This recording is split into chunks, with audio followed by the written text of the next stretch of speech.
Hi everyone, welcome back to another tutorial from Gaming for Beginners. Today in this video, we will be learning how to save battery while playing PAC-MAN 256. If you want to save your battery while playing the PAC-MAN 256 game, then the first thing you want to do is to launch open the game on your device and then make sure that you tap on the gear button which is located at the bottom. On the next page, you will see the conserve battery option. Tap on it, and once you do that, this will help you save your battery while playing the game on your device. The next thing you can do is to turn off the sound effect while playing the game.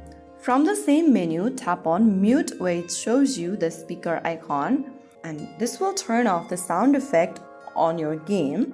After you make sure these two options are turned on, you can now get back to the game and start playing. Also, you can also reduce your brightness for your device, for whichever device you are using, so that it can take less battery life while playing the game.